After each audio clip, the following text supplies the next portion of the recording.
It's Tuesday, September 5th, 2023, and this is episode 291 of You Can Bet on That.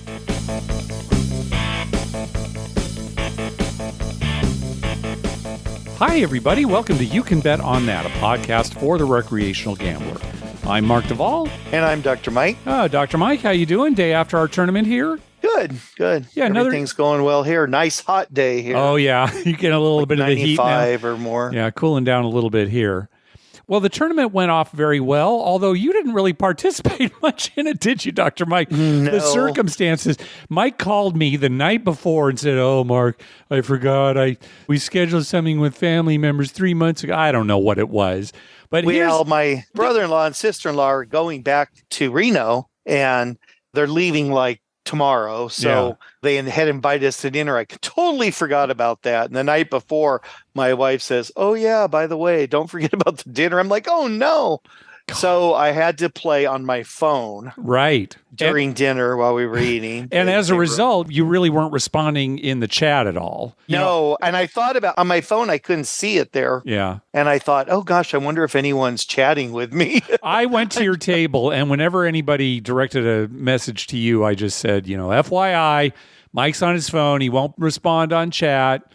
Mike, we have this scheduled the same time every year, the week before the NFL season, all right? I know. So just be ready for it. Well, next year, I'm going to tell them, look, it's not going to be a lunch/dinner. It's going to be supper. We'll have it for supper. All right, for supper. Very good. Welcome to the 1940s.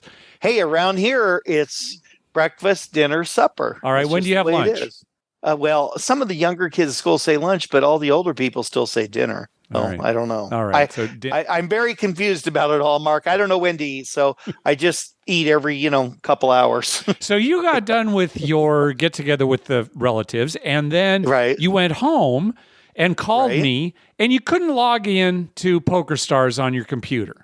No, it just would freeze up every time I tried to log into PokerStars. This is what I deal with. It would actually all log in the time, folks.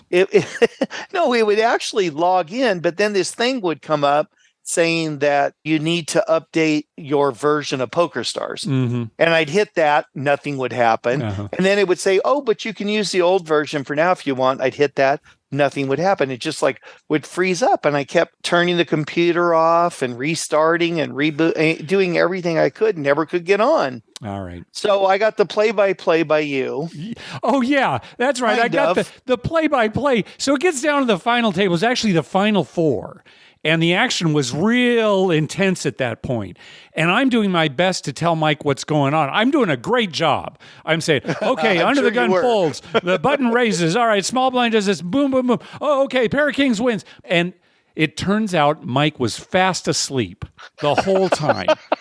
I'm thinking, I wonder why he's not responding. Some of these hands are pretty interesting. He's not giving me any feedback. And then for some reason, you said something like, "Are you awake?" Yeah, and I Yeah, Mike, are you asleep right now? When the tournament was over. So he missed it. Oh, it's over? Oh. Well, when I couldn't do it on the computer, I went and sat down in front of the TV and put some sports on. And I was sitting there watching that. You were talking, but evidently for a few seconds, you didn't say anything. And I figured, well, I guess I'll go to sleep. All right. Well, congratulations to our top three finishers. First place was I Draw 5. And boy, they were in some trouble at one point. I want to say very short stack, but made a nice comeback. So first place, $100 Amazon gift card. Second place was Sauce Bean for $50. And third place was 44 Magnum Fun for $25. So congratulations to those. Has Sauce Bean finished in the money before? I don't think so. Tournaments? No. It just seems familiar.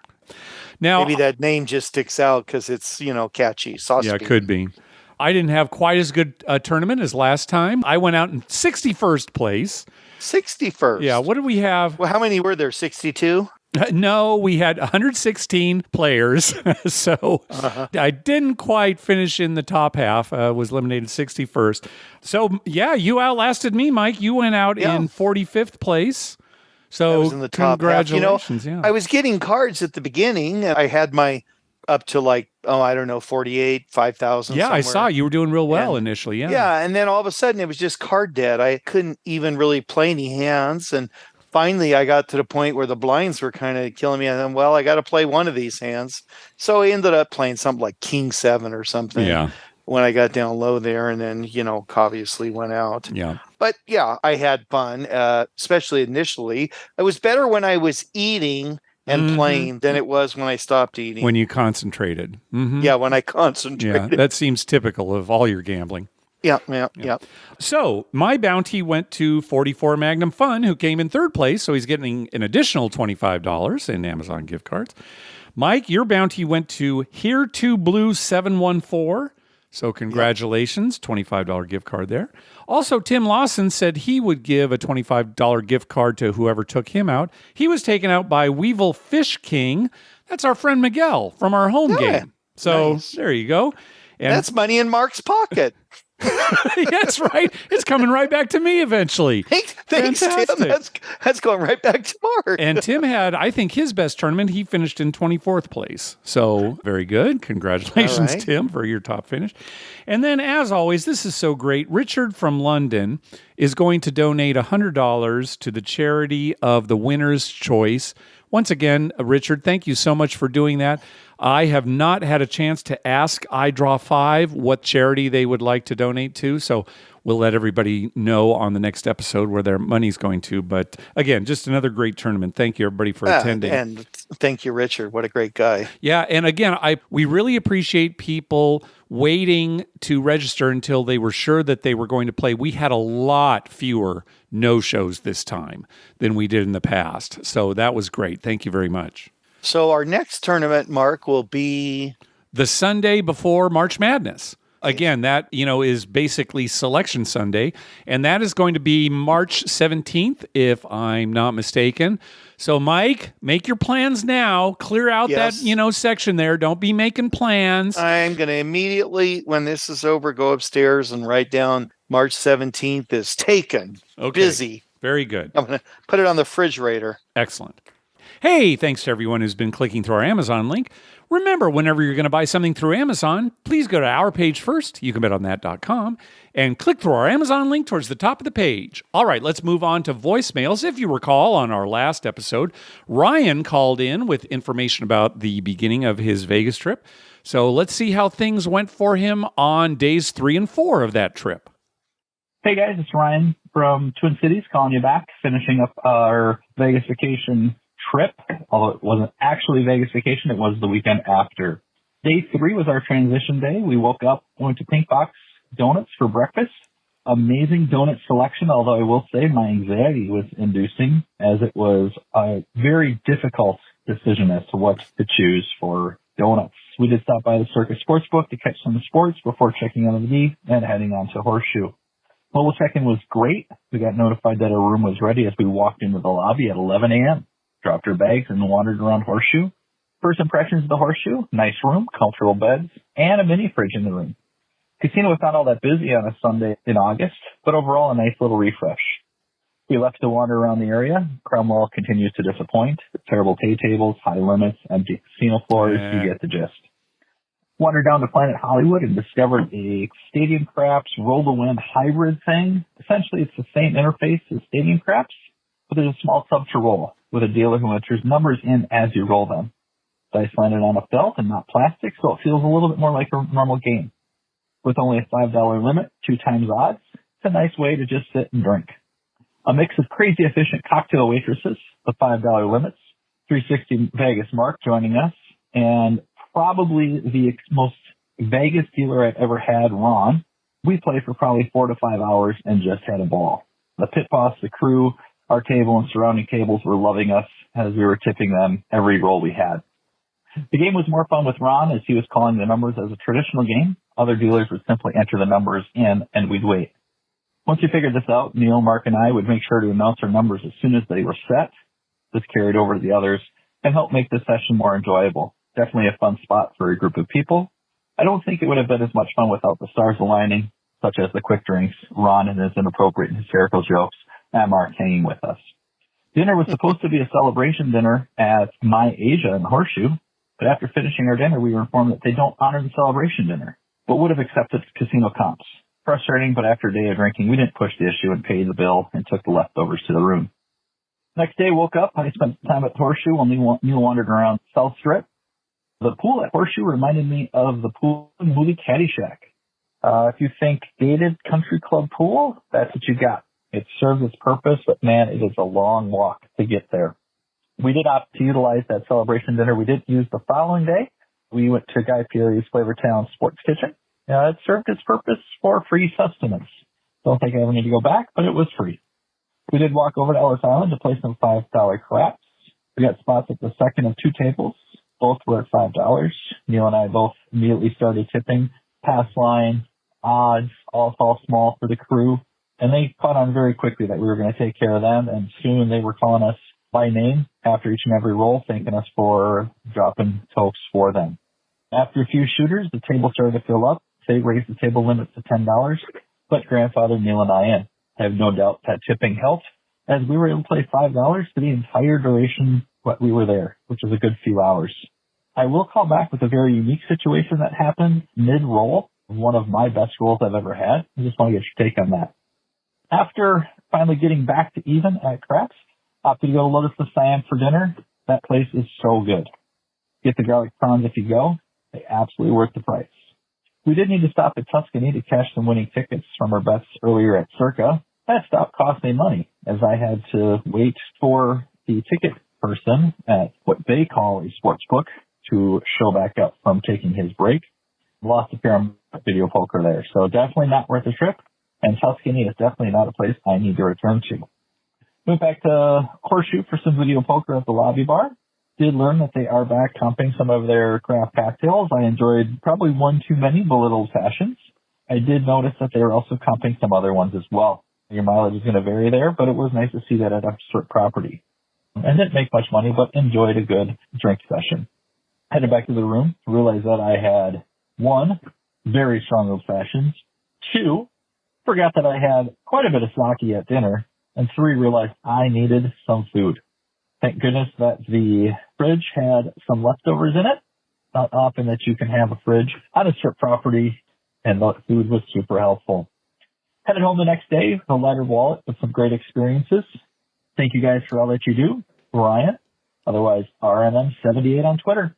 I'll call back later with that little story I got for you guys. Thank you all. Bye-bye. All right, and we will hear that story later on in the episode. Thanks, Ryan, for the trip report. Sounds like you did a lot and had a good time. Yeah, let's start at the beginning there, Mark. All right, go ahead. With the pink box donuts. Yeah.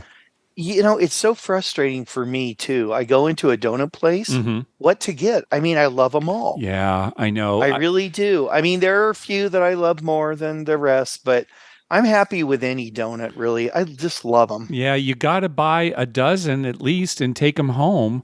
I mean, you know, you have to eat them by the end of the day. That's my rule. I love those cream-filled ones or the jelly-filled ones. I do too. Oh, boy. The only time I don't get a cream-filled one is like when I'm driving because it gets a little messy. Okay. All right. Well, that makes sense. You know, and out here, we have Quick Trip, which is kind of like 7-Eleven in California. And the Quick Trips here you can buy like a box of 6, like old-fashioned cherry. Oh, yeah. I know what you're talking about. Sure, yeah. Oh, gosh. They're good. I could eat it's ridiculous. I get a box and like the next day, it's like, how come there's one donut left? I like Bear Claws, but the quality definitely varies, you know, depending on the donut shop, et cetera, et cetera. But if it's a really good Bear Claw, that's my favorite. I'm there with you. And I also love cinnamon rolls. I know they're not donuts, but when you go to the donut shop and get a good cinnamon roll, it's good. All right, enough donut talk. Okay, you definitely want to get that back into the trip. Yeah, whenever you're going to use your Caesar Celebration dinner, it's best to check if the restaurant that you're about to go to will honor that. Some do not. In this case, with My Asia, they have since closed down. I don't know if that had anything to do with it, like the impending closure. They weren't able to use the celebration because they said they'd take reward credits. And you'd think if they'd take one, they'd take the other. Who knows? Also, I'm just going to believe that Ryan made a stink and they had to close. Oh, that could be. Maybe Ryan complained. You mean I could not use this? Right. Made a big damage some things. Right now, you guys are going out of business. And he made a phone call and then boom, they're closed. I think a lot of the Caesars restaurants, you can just tell them we're going to use it and they will handle it when the bill comes. I know there were some restaurants where you had to actually get a voucher first from the Players Club desk and then take it to the restaurant. I don't know if that is still the case, but definitely check beforehand. Otherwise, you might have a big bill at the end that you thought was going to be comped and it's not. Once again, every property is different. We'll have different rules on the games and different procedures for your free play. And it's just very, very confusing. Well, and in some cases, too, the restaurants operate completely separately from Caesars, even though it's on the property. They're paying a fee or whatever to have a place there. And they're not affiliated with the actual casino. Yeah. They're just paying rent. Yep. Right? Glad he had fun at Ellis Island. I don't think we've ever had a bad report from Ellis Island. Ellis Island is sort of the low roller heaven because of the limits and the steak dinner that you get inexpensively and just the atmosphere. Well, and it is kind of a fun place. Oh, yeah. Too. Even if you're betting high. Now, I was a little disappointed in the craps table. The limits were so low. It's hard to get around those low limits. Yeah, it was too low for Dr. Mike. He wanted to bet more on the prop bets than they would allow. Right. So talk about throwing a fit. Yeah. I'm surprised they're still open, Mark. All right, next call.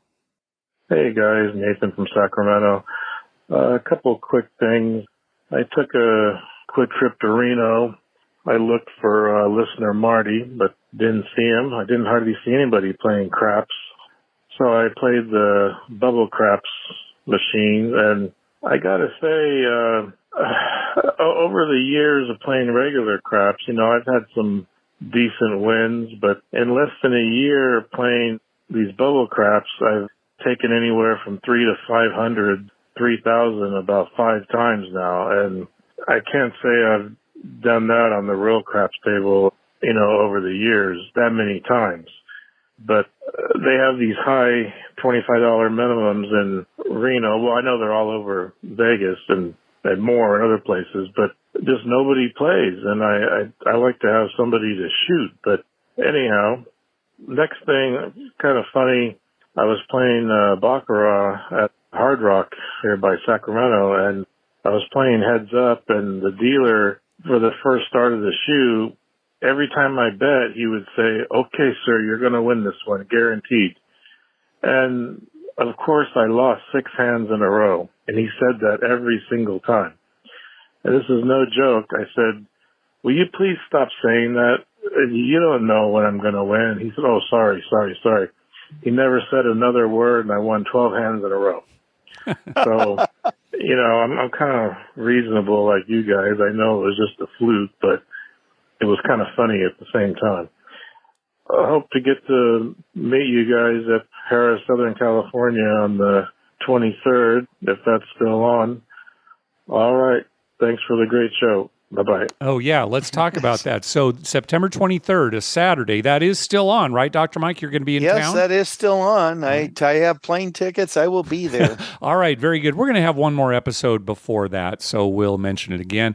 But anybody who's able to, we will see you that Saturday. I have a feeling we'll get there pretty early in the day and stay pretty late. That's my guess. Fairly early. My daughter's moving into her dorm room in the university, and I have to help her, but I should be done with that by noon. So, there you go. So I imagine we'll get out there kind of early. All right, very good. Yeah, of course, yes, I like to think of myself as a very rational person, no superstitions whatsoever, but those still are very interesting stories, right? The guy, you're going to win, you're going to win, you're going to win. Stop saying that. And then he started winning. So, well, the problem is he probably didn't say guaranteed. Oh, he's probably saying guaranteed instead of the Cajun guaranteed. Yeah, I see. Okay. That's what you got to do. Guaranteed. Okay. Yeah, that must have been it. All right, let's hear from Charlie. Hey, Mark and Dr. Mike. This is Charlie from Iowa. I wanted to get your thoughts on how casinos handle hardways on the come out. I normally like my hardways working, and casinos seem to be all over the map and house rules here. So some have hardways working by default, Some want you to say working every time. Some will keep like an on lammer on the hard way bet for you. But I started thinking about this after getting burned at a casino in Michigan when my hard ways were off and a hard 10 was rolled.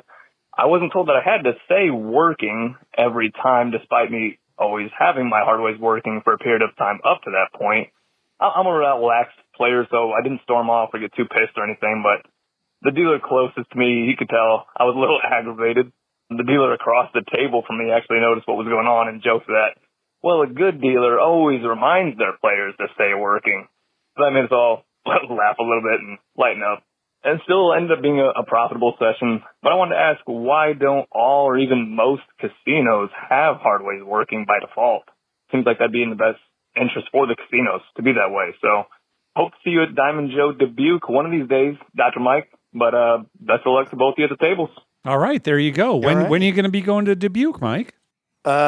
Geez, Mark, I should make a trip down there. Actually, my wife's cousin who lives in Dubuque was here yesterday visiting us. So I'll have to go down there and visit them and drop my wife up at their house and head to the casino. All right. Well, be sure to let all our listeners know when you're going to be there so that they can. I'll try and confirm a date. Okay. We're not sure why casinos don't have hard ways working on the come out roll as a default. Yeah, it seems like they should. It's to their benefit, more action. But for whatever reason, there are some they don't want the controversy, Mark. Like if they're off, it's like, nobody gets burned. Some beginner guy who has one out there and says, hey, what happened to my hard way? Yeah, but I think you're more likely to have the controversy that Charlie went through, right? Yeah. What do you mean my bets were off? Yeah. Well, I make it a point to say my hard ways always work. Yeah, and the reason he had to say that is because Harrah's Southern California is one of those casinos where the hard ways are off on the come-out roll.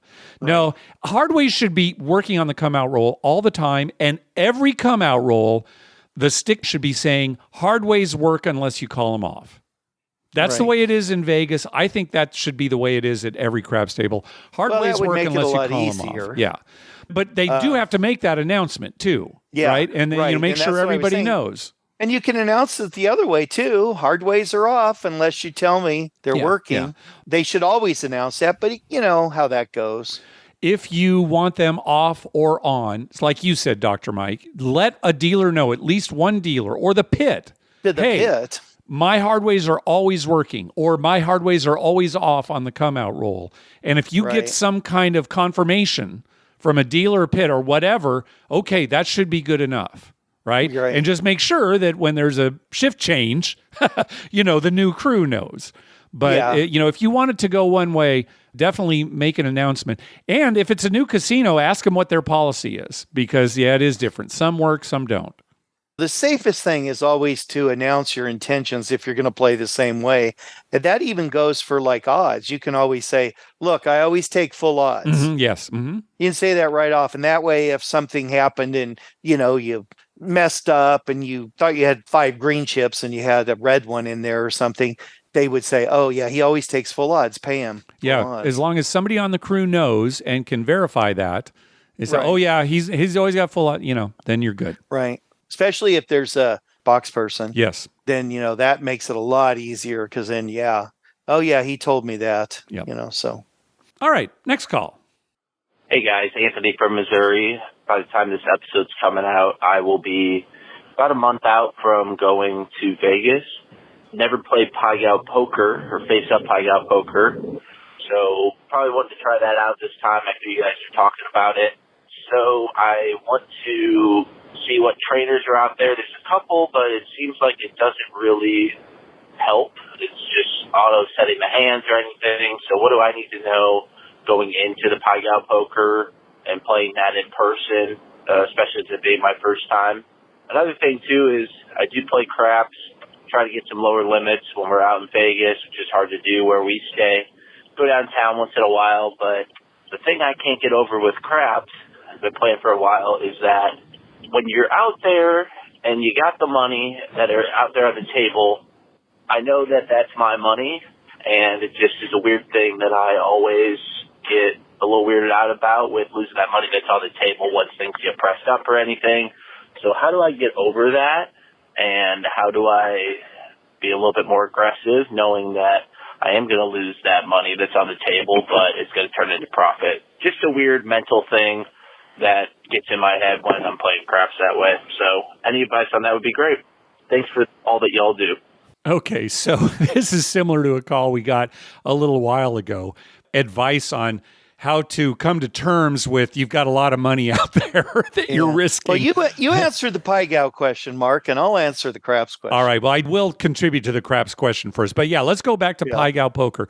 So if you're not familiar with Pai Gow Poker, a great resource, of course, is the Wizard of Odds. Go to his Pai Gow Poker page. Not only will explain how the game is played, but also some strategy, like when do you split up two pair? That's usually the big dilemma, is when do you split up two pair? When do you keep two pair together? I will say, you mentioned, Anthony, that you're going to be playing some face-up Pai Gow Poker, which is almost exclusively what they deal now in Vegas, at least on the Strip and downtown. And when it comes to face-up Pai Gow Poker, well, shoot, you can see what the dealer has, so you know exactly how to set up the hand. And even if you're not sure how to set up the hand, the dealer can show you the best way to do it. Because sometimes there are times when you want to maybe play differently from a basic strategy for regular Pai Gow Poker, just because you know what the dealer hand is. You play something kind of wacky. They'll do that in regular. Yeah, they'll do that regular Pai Gow Poker too. But again, go to the Wizard of Odds. Always a great resource. Okay, what do you want to say about, Mike, when you've got a lot of money out on the table and you've started to press and you've gotten the bets up to a higher amount than you ever would have put out there directly? Yeah. Okay, I'm going to start by telling a little story about, I remember one time very distinctly playing next to a couple of guys who were they knew craps, but they were younger guys and they hadn't, had many years of experience. Okay. And I remember standing there and the one guy turned to the other guy and said, yeah, I feel like I should just take all my bets down. We were in the middle of a good roll. Right. And they had pressed him up. Now they weren't pressed up real high, but he was like, gosh, we've won. And, on this roll, maybe I should just take them all down because the 7's coming soon. Right. His buddy's like, yeah, I think about that myself too. And they had this big, long discussion. And I didn't say anything because I didn't want to, they were young. I didn't want to say, yeah, you leave it out there, go for the gusto. But here's my take on that. What I was thinking when they were talking is that if you've reached a point in the roll where you're ahead, why not press a little and collect a little? And in your head, think to yourself, well, when it does 7 out, sure, I'm going to lose, several $100s or whatever's out there. But I've made money on this roll. And if I didn't have that out there, I wouldn't have made as much. So that's kind of my mindset. I know it's still very difficult. I mean, I've had 7 outs in the past where, oh my God, there was $7,000 on the table. Why didn't I just turn all my bets off? But in reality, I know that I wouldn't have had that 7 if I hadn't have already won the 5 or 6 that's in my rack. Yeah, right. So that's kind of the way I think about it and kind of what I would have told those guys. Now, if you've pressed a couple of times and they've all hit, and you might say, well, geez, I've got 500 out there. If I take that down, I'm pretty much even for the trip. That might be the time to say, okay, take them down or go back to like the bare minimum bet, whatever it is. Right. Because at that point, you'd be even for the trip and you'd be thinking, okay, now you might kick yourself in the butt if the roll continues for a while, or the next roll might be a 7 out. You might think, oh, I'm a genius. But either way, in your mind, you have to be ready to say, well, this is what I came to do. And so this is what I'm going to do and see how it works out, right? Yeah, I would say, Anthony, if you're really struggling with this, hey, try that. Try taking your bets down, or like Mike said, down to the minimum. A lot of times you will have made more money by taking those bets down than you would have from that point on leaving them up there. I'm not practicing what I preach here because I never do that. Mike certainly never does. I don't either. But if you do it maybe kind of on a regular basis, you might be patting yourself on the back. You say, hey, I actually made more money by taking those bets down than I would have if I've left them up. And Mike, we kind of talked about this too, and you were joking about how Jack was saying, hey, you can put $5,000 on the 4 right away. Right. You don't have to press to get it up to that point. And that's kind of what we're saying here, right? Yes, Anthony, that is your money. Would you have gone to the table and said, all right, give me $100 on all the numbers? Would you have ever done that? Probably not. But you might be in a situation you've got it pressed up to that amount. It kind of depends on your personality and how hard you take it when the 7 out does come and you've left all that money up there. Yeah. That could happen. You could say, hey, I was going for it. Good for me. Yeah, sure. Or you could say, oh, what an idiot I was. Why didn't I pull it all down? Yeah. So it kind of depends on your person. And, what you want to get out of craps. Ask the guys at Crap Vegas. They might not play, quote unquote, the best way mathematically, but they like those big hits. Those long rolls, when they've gone all the way across and they're just collecting. I will say this, pulling those bets down, it's mathematically the right thing to do because this is a negative EV game, right? So, take the bets down. Yeah. Anyway, hopefully we answered your question there, Anthony. All right, let's hear from Ryan, see what that crap story is. All right, guys, so here's that story of my crap game at Ellis Island. I've been rolling for probably 10, 15 minutes, hitting point after point, finally collecting money for myself and the crew. And as I shared, Neil and I were both tipping pretty heavily. As I was grabbing the dice to continue my roll, a guy came in and tossed chips onto the don't come. And the dealer who we had been taking care of literally screamed at this guy, "What are you doing? Why are you throwing your chips in the middle? Why are you even here right now?" I have never, ever seen a dealer switch so quickly. And I knew exactly what he was trying to do. He was trying to get that bad karma off the table. And he would not relent. This guy opted later in my roll to toss his player's cards down to the opposite end of the table. And once again, this dealer just lit into him. Marco was his name. He went on break. When he left, the gentleman who was the don't player called the pit boss over and complained about the rudeness of the dealer. And I just looked at the pit and said, he's coming in mid-roll and throwing money across the table. Got a little wink from Will, the pit boss, and a little nod from Marco. Thanked them for their time. Continued rolling for probably 3 or 4 points after. But I'd love to hear, have you ever had a situation like that where a dealer switches in support of a player mid-roll to try to get another player off the table? Something I've never experienced, but it was definitely something that I will remember for a while, and I chalk it up to taking care of those dealers. They'll take care of you. Thanks again, guys. You rock. Bye-bye. All right. Well, we've got some maybe conflicting opinions about what happened here, but I will say the closest thing that I've ever come across, we were playing once, Mike, at Harris, Southern California, and somebody bought in mid-roll, kind of arrogantly. Not sheepishly or anything, just, I'm here, playing. Yeah, right. And as the chips were being counted out, the dealer on our side made a comment about how he had bought in mid-roll, actually called attention to it. Right. And that set this player off, cussing him out and what have you. I immediately said, take all my bets down because I just don't enjoy playing in that kind of environment, right? I don't believe in, negative energy or anything as far as that affecting the dice, but I don't enjoy it. And I immediately left that table. That's probably the closest thing I've seen. Now, in this case, it sounds like this don't player was deliberately trying to call attention to himself and make a 7 come out. Maybe he's, like I said, throwing his player's card out, right? He wanted that attention. Now, I understand, Ryan, you kind of appreciating that Marco was standing up for you, maybe, because you were making tips. But yeah, Marco's reaction was a little over the top too. It's not his place to be complaining about players who are showing bad etiquette, which is all this was, right? It wasn't against the rules. He is allowed to put money down on the don't come. I don't know how he splashed it. Was he, throwing chips and they were going all over the place? That maybe is something different. Yeah, if he splashed it, then you'd have a reason to kind of yell at him. Right. That's not really. But I don't think we've ever seen a dealer go off on somebody like that. And again, I realize it was kind of standing up for you, but yeah, as an employee, he probably shouldn't be doing that.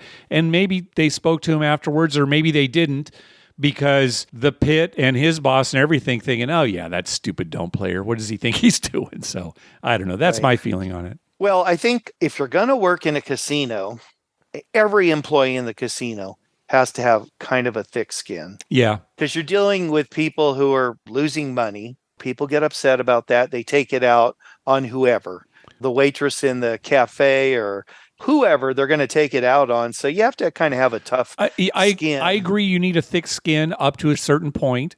As an employee, you shouldn't have to put up with abuse.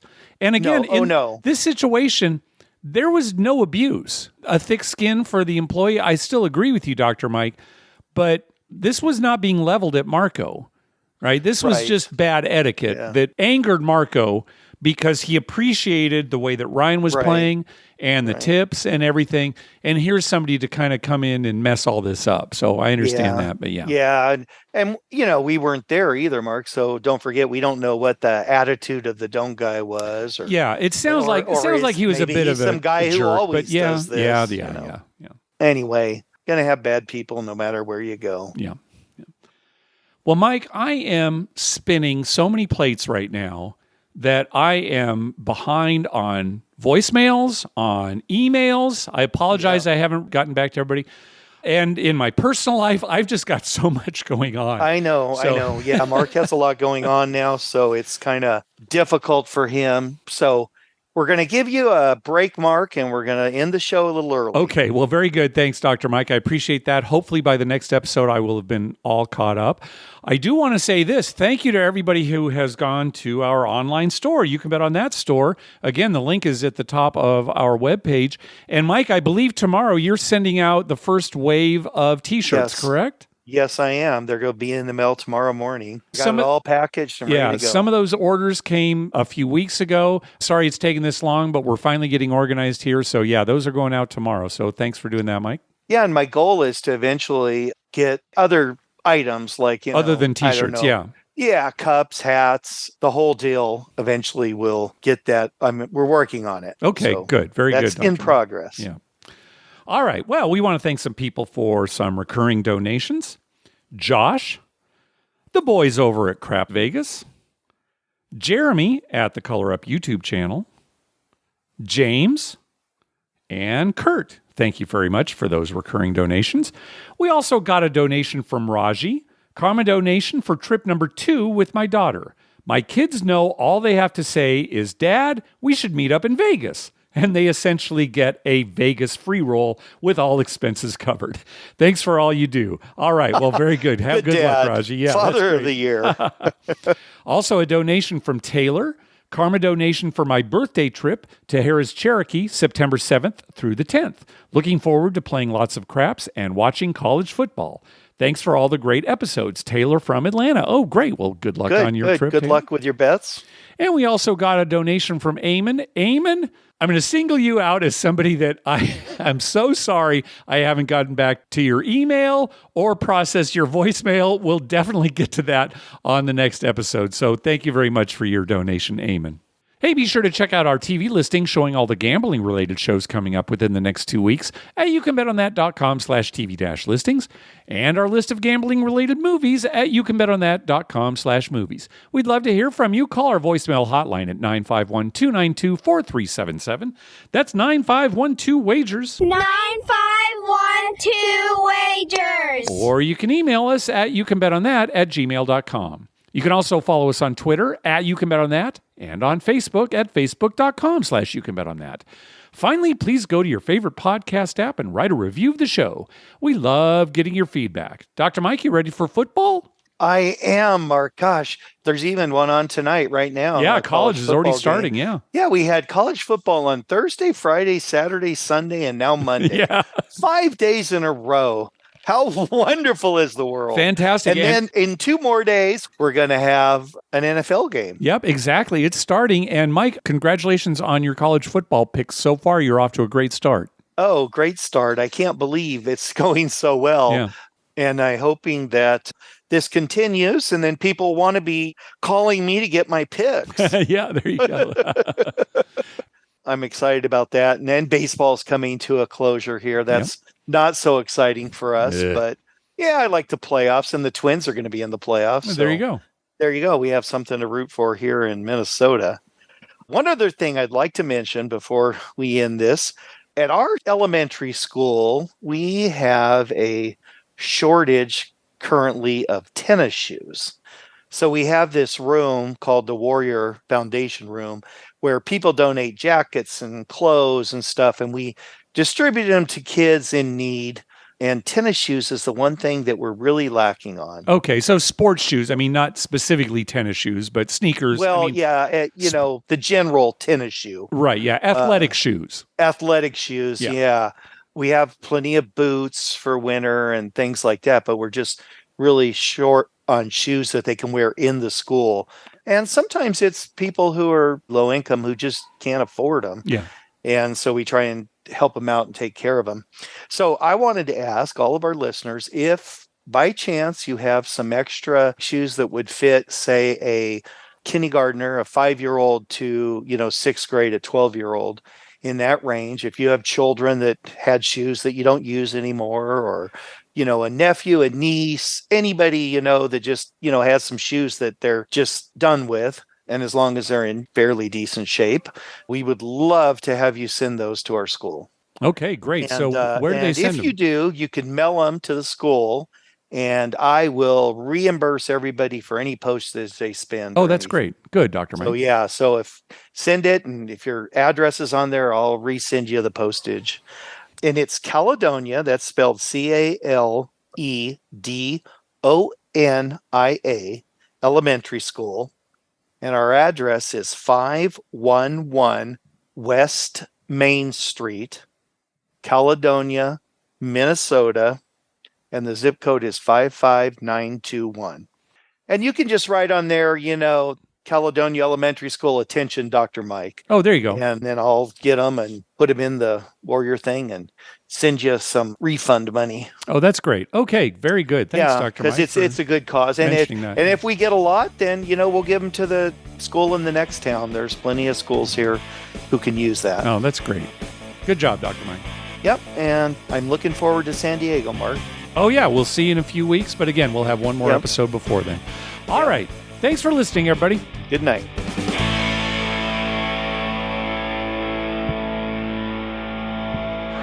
I'm so excited. Did you see the ring? Oh, my God. I can't wait to tell my parents I'm marrying a doctor. He's a dentist. But it doesn't matter. The invitation will still read Dr. and Mrs. What's his last name?